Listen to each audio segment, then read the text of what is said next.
আমার চ্যানেলে তোমাদের সকলকে স্বাগত। আজ আমরা ক্লাস 6-এর রায় ও মার্টিন প্রশ্ন ও বিচিত্রা থেকে ভূগোলের তৃতীয় পর্যায়ক্রমিক মূল্যায়নের পর্ষদ নমুনা প্রশ্নপত্রটি সলভ করব।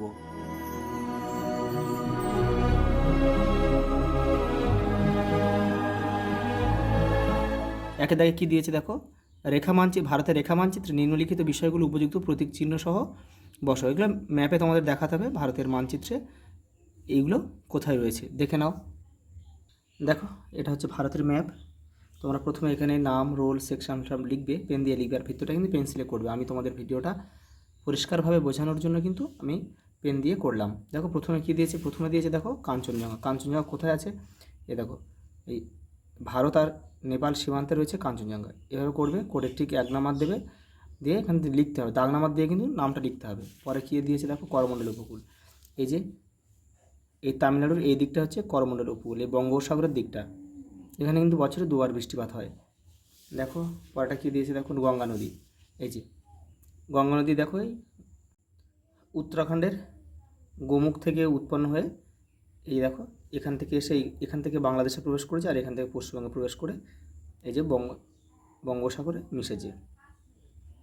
নদী যখন আসবে তখন কিন্তু একটা তীর চিহ্ন দেবে, যে কোন দিক থেকে কোন দিকে যাচ্ছে এটা কিন্তু বোঝাতে হবে। পরেটা কী দিয়েছে দেখো, ক্রান্তীয় আর্দ্র জলবায়ু অঞ্চল। এই যে ভারতের পূর্ব দিকটা, এই অংশটা তুমি দেখাতে পারো, এই মধ্যভাগটাও কিন্তু দেখানো যায়, কিন্তু এখানে গঙ্গা নদী আঁকা হয়েছে বলে আমি তোমাদের এই ডান দিকটা দেখিয়ে দিলাম। আর এখানেও তোমরা দেখাতে পারতে, এটা কিন্তু এই সাইডটা পশ্চিমঘাট পর্বতের এই পশ্চিম ঢালেও কিন্তু এখানে মানে অতি আর্দ্র ক্রান্তীয় জলবায়ু কিন্তু দেখা যায় এখানে। পরেটা দেখো, পার্বত্য মৃত্তিকা মাটি। পার্বত্য মাটি হচ্ছে এই যে এই অংশটা তোমরা দেখাবে, এই যে এই লাদাখ কাশ্মীর যেখানে রয়েছে, এখানে হিমাচল প্রদেশ রয়েছে, এই জায়গাটা তোমরা দেখিয়ে দেবে পার্বত্য মাটি। দেখো এমসিকিউগুলো দেখে নাও। পৃথিবী যে পথে সূর্যের চারিদিকে ঘুরে তাকে কি বলে, তাকে বলে কক্ষপথ। অপশান বি আমাদের সঠিক উত্তর। পরেরটা দেখো, পৃথিবীর মোট অক্ষরেখার সংখ্যা কতগুলি?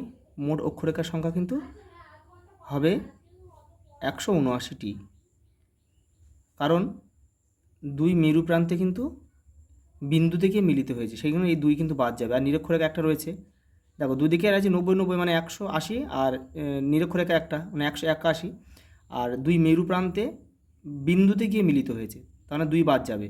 তাহলে দেখো 181 থেকে বাদ দিলে কত হয়, 179। এটাই কিন্তু আমাদের সঠিক উত্তর। তোমরা কিন্তু কেউ 90-90 180 করবে না। পৃথিবীতে আবর্তনের বেগ সবচেয়ে কম কোথায়? কম হচ্ছে মেরুতে, একদম মেরু বিন্দুতে, 2 মেরু বিন্দুতে। আর সবচেয়ে বেশি কোথায় যদি বলে, তখন এটা হচ্ছে নিরক্ষরেখা। সবচেয়ে বেশি লিখে দিলাম এখানে। আন্তর্জাতিক তারিখরেখা কল্পনা করা হয়েছে প্রশান্ত মহাসাগরের উপর দিয়ে। এই আন্তর্জাতিক তারিখরেখার মান কত বলো তো, 180 ডিগ্রি, 180। এই তারিখরেখার এপারে মানে দুদিকে কিন্তু দুরকম তারিখ পরিলক্ষিত হয়। দেখো ইনসুলেশনের যে 51% রাতের বেলা বিকরিত হয়ে মহাশূন্যে ফিরে যায় তাকে কি বলে? তাকে বলে পার্থিব বিকিরণ। অপশান সি আমাদের সঠিক উত্তর। পরেরটা দেখো, মেঘলা রাত বেশি অস্বস্তিকর হওয়ার কারণ কি? দেখো মেঘের উপস্থিতির তাপের সৃষ্টি করে, এটা হবে না। দেখো রাতে মেঘের উপস্থিতি পৃথিবীতে আগত তাপকে মহাশূন্যে ফিরে যেতে বাধা দেয়, এইটাই আমাদের সঠিক উত্তর হবে। দেখো বায়ু দূষণে সহায়ক নয়, মানে বায়ু দূষণ করতে সাহায্য করে না কে? এখানে দেখো কার্বন মনোঅক্সাইড বায়ু দূষণে করে, সালফার ডাইঅক্সাইড এটাও করে, ক্লোরোফ্লোরোকার্বন মানে সিএফসি এটাও করে। তাহলে করেন হচ্ছে অপশান ডি, সোডিয়াম নাইট্রেট। দেখো বাড়ি থেকে 3 কিলোমিটার দূরত্বে অবস্থিত তোমার বিদ্যালয়ে যেতে কোন যানবাহনটি ব্যবহার করলে দূষণ হবে না? এখানে দেখো সাইকেল, যেহেতু দূরত্ব কম সে সাইকেলে যাওয়াই কিন্তু সঠিক হবে।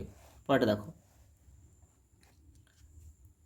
শব্দের তীব্রতা পরিমাপ করার যন্ত্রের নাম। দেখো এখানে কিন্তু যন্ত্র বলেছে, যন্ত্র মানে কিন্তু ডেসিবেল হবে না, ডেসিবেল কিন্তু একক। শব্দ পরিমাপের একক কিন্তু এটা একক, এটা অনেক কিন্তু এটা করে দেবে, কিন্তু এটা হবে ডেসিবেল, মিটার হবে। যখন যন্ত্র বলবে তখন মিটার হবে। কোনটি শব্দ দূষণ কমাতে সহায়ক নয়? দেখো গাছপালা কিন্তু শব্দ দূষণ কমায়, শব্দ রোধক দেয়ালও কিন্তু শব্দ দূষণ কমায়, সাইলেন্সার বাইকের যে সাইলেন্সার রয়েছে তাতেও কিন্তু শব্দ দূষণ কমে যায়। আর দেখো এই বাজার, এটা কিন্তু শব্দ দূষণ ঘটাতে সাহায্য করে। হিমালয়ের সমান্তরালে পর্বতশ্রেণী নয় কোনটা? এটা হবে সহ্যাদ্রি। সহ্যাদ্রি মানে পশ্চিমঘাট পর্বতকে বোঝায়। আর হিমাদ্রি হিমাচল শিবালিক হচ্ছে হিমালয়ের সমান্তরালে পর্বতশ্রেণী। দেখো কাবেরী নদীর উৎস, কাবেরী নদীর উৎস হচ্ছে এখানে হচ্ছে ব্রহ্মগিরি। দেখো বাদবাকি অপশনগুলো একটু দেখে নাও। দেখো এই ত্রিম্বক উচ্চভূমি থেকে কোন নদী উৎপত্তি? গোদাবরী। এগুলো তোমরা একটু জেনে রাখবে, গোদাবরী। মহাবালেশ্বর থেকে কোন নদীর সৃষ্টি হয়েছে? কৃষ্ণা। আর দেখো অমরকণ্টক থেকে নর্মদা। নর্মদা। দেখো পরের প্রশ্ন, এখানে দেখো 4টে শহরের নাম দিয়েছে, চেন্নাই, শ্রীনগর, দিল্লি, চণ্ডীগড়। এর জলবায়ু সমুদ্র দ্বারা প্রভাবিত। দেখো সমুদ্র দ্বারা প্রভাবিত হতে গেলে সমুদ্রের কাছাকাছি অবস্থিত হতে হবে। দেখো চেন্নাই সমুদ্রের কাছে অবস্থিত একদম, তামিলনাড়ু। আর দেখো শ্রীনগর হচ্ছে একদম জম্মু কাশ্মীরের ওদিকে, দিল্লিও উত্তর ভারতে, চণ্ডীগড়ও উত্তর ভারতে। তাহলে আমাদের উত্তর হবে কিন্তু চেন্নাই, যেহেতু এটা সমুদ্রের কাছাকাছি অবস্থিত, বঙ্গোপসাগরের কাছে অবস্থিত এটা কিন্তু। দেখো পরেরটা দেখো, এখানে 4টে মাটির নাম দিয়েছে, পলি মাটি, কালো মাটি আর লাল মাটি। ল্যাটেরাইট মাটির জল ধারণ ক্ষমতা বেশি, তাহলে কোন মাটির জল ধারণ ক্ষমতা বেশি? এ হবে কালো মাটি। অপশান বি আমাদের সঠিক উত্তর হবে। দেখো পার্বত্য অঞ্চলে হিউমাসযুক্ত ঢালু জমি কি বলছে কোন চাষের উপযুক্ত? পার্বত্য অঞ্চলে আমরা সবাই জানি কি চা চাষের জন্য কিন্তু উপযুক্ত। দেখো মাটি, সার আর স্বাভাবিক উদ্ভিদ জলসেচ কৃষিকার্যে অপরিহার্য উপাদান। দেখো অপরিহার্য উপাদান কৃষিকার্যে, দেখো জলসেচও কিন্তু প্রয়োজন, সারও প্রয়োজন, কিন্তু যেটা একদম না হলে হবে না সেটা হচ্ছে মাটি। মাটি কিন্তু লাগবেই লাগবে, তারপরে এগুলো লাগবে। পরেরটা দেখো, পশ্চিমবঙ্গ, হিমাচল প্রদেশ, ঝাড়খণ্ড, উড়িষ্যায় রাজ্যে সাঁওতালদের দেখা যায় না। দেখো সাঁওতালদের দেখা যায় আমাদের পশ্চিমবঙ্গের পশ্চিম দিকের অঞ্চলগুলোতে, উড়িষ্যা পড়ছে, ঝাড়খণ্ড পড়ছে, পশ্চিমবঙ্গ পড়ছে, তাহলে হিমাচল প্রদেশটা কিন্তু হবে না। পরেরটা দেখো, দেখো স্কেল, উত্তর দিক নির্দেশক, তীর চিহ্ন, শিরোনাম, রং মানচিত্রে গুরুত্বপূর্ণ কিন্তু অপরিহার্য নয়। দেখো মানচিত্রে গুরুত্বপূর্ণ কিন্তু অপরিহার্য নয়, এগুলো সবই দেখো মানচিত্র কিন্তু খুবই গুরুত্বপূর্ণ এগুলো। যেমন স্কেল লাগবেই, মানে তোমার দূরত্ব, বাস্তব দূরত্ব আর মানচিত্রের দূরত্ব জানার জন্য তোমাদের স্কেলটা লাগবেই। এটা দেখো উত্তর দিক নির্দেশক, মানে ম্যাপের কোন দিকটা উত্তর, কোন দিকটা দক্ষিণ, পূর্ব, পশ্চিম বোঝানোর জন্য এটা মাস্ট লাগবেই। শিরোনাম, সেই ম্যাপটা কী ধরনের ম্যাপ সেই জন্য এটা লাগবে। এই রঙটা এখানে আমাদের, এটা কিন্তু একটা গুরুত্বপূর্ণ উপাদান, কিন্তু রঙটা না হলেও আমাদের কিন্তু ম্যাপটা আমরা বুঝতে পারবো। তাহলে এটা কিন্তু একদম অপরিহার্য, এটাকে আমরা বাদ দিচ্ছি, রঙটা অপরিহার্য নয়। দেখো ভৌগোলিক বৈশিষ্ট্য মানচিত্রের রেখা দিয়ে নির্দেশিত হয় না। কোনটা দ্বারা? ভৌগোলিক বৈশিষ্ট্য। দেখো সড়কপথ দ্বারা কিন্তু আমরা সেই অঞ্চলের ভৌগোলিক বৈশিষ্ট্য বুঝতে পারি, বনভূমি দিয়ে কিন্তু সেই অঞ্চলের বৈশিষ্ট্য বুঝতে পারি, রেলপথ দিয়েও কিন্তু সেই অঞ্চলের ভৌগোলিক বৈশিষ্ট্য বুঝতে পারি। যেমন দেখো দার্জিলিংয়ের দিকে কিন্তু রেলপথ কিন্তু সেভাবে তৈরি হয়নি, কারণ কি সেখানে পাহাড়ি অঞ্চল রয়েছে। তাহলে এইটা কিন্তু আমাদের হবে, দেখো এই আন্তর্জাতিক সীমানা দিয়ে কিন্তু তুমি ভৌগোলিক বৈশিষ্ট্য বুঝতে পারবে না। তাহলে অপশান ডি কিন্তু আমাদের সঠিক উত্তর। দেখো পরের প্রশ্ন, শূন্যস্থান পূরণ করো। পৃথিবীর পূর্ব পশ্চিমে কোন রেখাগুলি পূর্ণবৃত্ত? অক্ষরেখা। অক্ষরেখা কিন্তু পূর্ণবৃত্ত, আর দ্রাঘিমা রেখাগুলো সেগুলো যদি বলে সেগুলো কিন্তু অর্ধবৃত্ত। পরেটা দেখো, ড্যাশ পূর্ব দ্রাঘিমার স্থানীয় সময় হলো ভারতের প্রমাণ সময় 82 ডিগ্রি 30 মিনিট পূর্ব। আমি এখানে লিখে দিচ্ছি 82 ডিগ্রি 30 মিনিট পূর্ব। 30 মিনিট, এই যে রেপটা হচ্ছে মিনিট, এটা হচ্ছে মিনিটের চিহ্ন। পূর্ব কিন্তু লিখতেই হবে, এই পূর্ব না লিখলে কিন্তু কাটা। পরেটা দেখো, মালাবার উপকূলের উপহ্রদগুলি কয়েল নামে পরিচিত। উপহ্রদ কোনগুলো? হ্রদ আর উপহ্রদের পার্থক্য হচ্ছে, উপহ্রদ মানে একদিক সমুদ্রের সাথে তোমার যুক্ত থাকবে, আর হ্রদ মানে কিন্তু চারদিকে মানে আটকানো থাকবে স্থলভাগ দ্বারা। আর উপহ্রদ হলেই কিন্তু একদিক তোমাকে বুঝতে হবে যে কোনো একটা জলাশয়ের সাথে যুক্ত আছে, বড় জলাশয়ের সাথে, সেটা হচ্ছে উপহ্রদ। দেখো একটা স্তম্ভ দিয়েছে। বায়ুর আর্দ্রতা মাপা হয় হাইগ্রোমিটারের সাহায্যে, এখানে আমরা লিখব। এবার দেখো ওজোন স্তরের অবক্ষয় কী জন্য হয়? তোমরা সবাই জানো ক্লোরোফ্লোরোকার্বন বা সিএফসি, এখানে আমরা বি লিখব। এবার দেখো সাইরেন, সাইরেনের কিন্তু আওয়াজের যে মাত্রা সেটা হচ্ছে 130 ডেসিবেল, তাহলে এটা আমরা লিখব সি। তোমরা কিন্তু কেউ তীর চিহ্ন দিয়ে মেলাবে না। নিচে দেখো বিবৃতি শুদ্ধ না অশুদ্ধ লেখো। দেখো ভারতের ক্ষুদ্রতম রাজ্য সিকিম, এটা কিন্তু অশুদ্ধ, তাহলে এটা ভুল আছে। এটা কি হবে? হবে গোয়া। গোয়া যদি হতো তাহলে কিন্তু বাক্যটা আমাদের শুদ্ধ হতো। এবার দেখো কেরালা রাজ্যটি গম চাষের জন্য বিখ্যাত, এটাও কিন্তু অশুদ্ধ। কারণ কি? সবচেয়ে বেশি গম উৎপন্ন হয় কিন্তু উত্তরপ্রদেশে, আর হেক্টর প্রতি হয় পাঞ্জাবে। আমরা উত্তরপ্রদেশটাই করছি।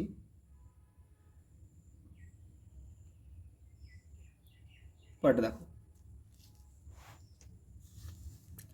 ভূগোলবিদ মার্কেটর প্রথম মানচিত্র বই প্রকাশ করেন, এটা কিন্তু শুদ্ধ। পরেরটা দেখো,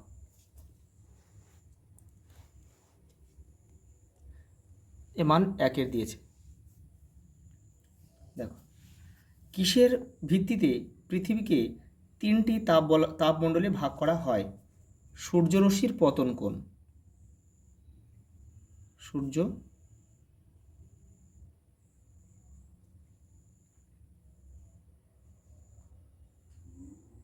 পতন কোণ। পার্বত্য নাতিশীতোষ্ণ অরণ্যের পাতাগুলির আকৃতি সাধারণত কীরকম হয়? সূচালো, কারণ সেখানে বরফ পড়ে না, সেই জন্যে কিন্তু প্রকৃতি এভাবেই তাদের সৃষ্টি করেছে, সূচালো। নীলগিরি পাহাড়ের একটি আদিবাসী গোষ্ঠীর নাম লেখো যাদের প্রধান জীবিকা পশুপালন। টোডা।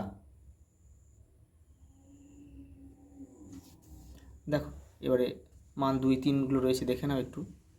দেখো মহাবৃত্ত কাকে বলে?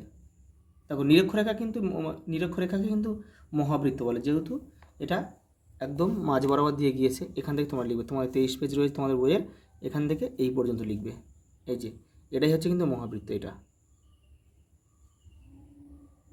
দেখো পরের প্রশ্ন দেখো, শব্দদূষণ নিয়ন্ত্রণে সাইলেন্স বোর্ডের ভূমিকা কি? দেখো এটা তোমাদের বইয়ে রয়েছে, কিন্তু অতটা ভালোভাবে গুছিয়ে দেওয়া নেই। আমি একটা দেখো এই ছায়া প্রকাশনের একটা সহায়িকা থেকে দেখাচ্ছি, এটা অনেক পুরাতন, তোমাদের পেজটা নাও মিলতে পারে। এটা 118 পেজে রয়েছে। তোমরা যাদের কিন্তু বই নেই একটু লিখে নিও। এই যে এখান থেকে এই পর্যন্ত। তোমরা অনেকে কমেন্ট করছো যে স্যার ছায়া প্রকাশনী থেকে দেখাও, কেউ বলছো রায়নমাটির থেকে দেখাও, কিন্তু দেখো আমার পক্ষে কিন্তু সব বই জোগাড় করা কিন্তু সম্ভব নয়। আমার কাছে যেটা আমি জোগাড় করতে পেরেছি তোমাদের জন্য, সেটাই কিন্তু আমি দেখাচ্ছি। তোমরা একটু যাদের নেই একটু লিখে নিও কষ্ট করে।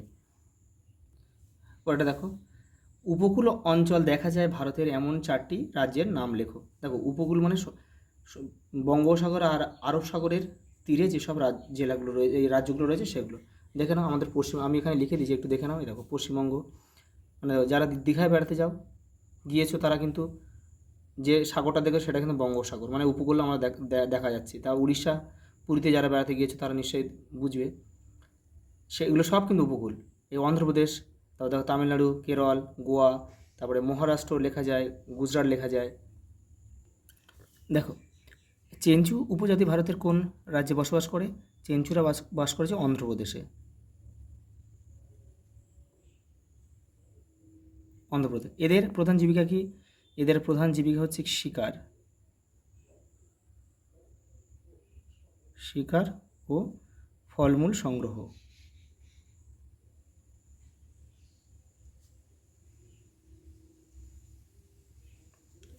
পরের প্রশ্ন দেখো, অক্ষরেখা ও দ্রাঘিমারেখার 3টি পার্থক্য লেখো। দেখো তোমাদের বইয়ে 23 নম্বর পেজে রয়েছে। এই দেখো আমি তোমাদের এটা এই শূন্যস্থানটা পূরণ করে দিয়েছি, তোমরা একটা বইয়ে এটা কিন্তু একটু লিখে নিও। এই যে দেখো অক্ষরেখা পূর্ণবৃত্ত, দ্রাঘিমারেখা অর্ধবৃত্ত, এটা পুরোটা করে নেবে। দেখো পরের প্রশ্ন, পৃথিবীর আবর্তনের বেগ নিরক্ষরেখা থেকে মেরুর দিকে ক্রমশ কমে যায় কেন? দেখো 25 নম্বর পেজে রয়েছে তোমাদের বইয়ের। এই যে এখান থেকে এটা লিখবে। তোমার ঘরের বায়ু দূষণ রোধে 3টি উপায় উল্লেখ করো। দেখো 58 নম্বর পেজে রয়েছে। এই যে বায়ু দূষণ কমানোর উপায়, এখান থেকে তোমরা করবে, এখান থেকে 3টে করে নেবে। পরের প্রশ্ন দেখো, গ্লোব ও মানচিত্রের তুলনামূলক আলোচনা করো। দেখে নাও।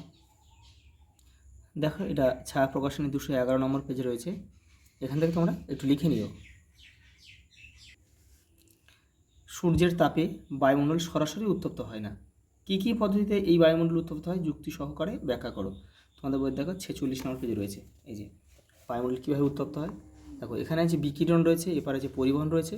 এগুলো সম্বন্ধে তোমরা অল্প অল্প করে লিখবে, পড়ে আর অল্প অল্প করে লিখবে।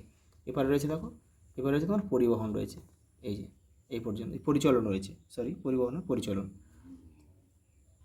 পরের প্রশ্ন দেখো, ভারতের জলবায়ু দক্ষিণ পশ্চিম মৌসুমী বায়ু ও উত্তর পূর্ব মৌসুমী বায়ু দ্বারা কীভাবে প্রভাবিত হয়। দেখো দক্ষিণ পশ্চিম মৌসুমী বায়ু দেখো 81 নম্বর পেজে রয়েছে। দেখো এই যে এটা লিখবে, এই দক্ষিণ পশ্চিম মৌসুমী বায়ু এখান থেকে এটা লিখবে। আর দেখো উত্তর পূর্ব মৌসুমী বায়ু শীতকালে যেটা আমাদের প্রভাবিত হয়, এটা এখান থেকে এই পর্যন্ত লিখবে। পরের প্রশ্ন দেখো, অরণ্য আমাদের বন্ধু 90 নম্বর পেজে রয়েছে। দেখো তোমাদের বইয়ের এটা পুরোটা লিখবে।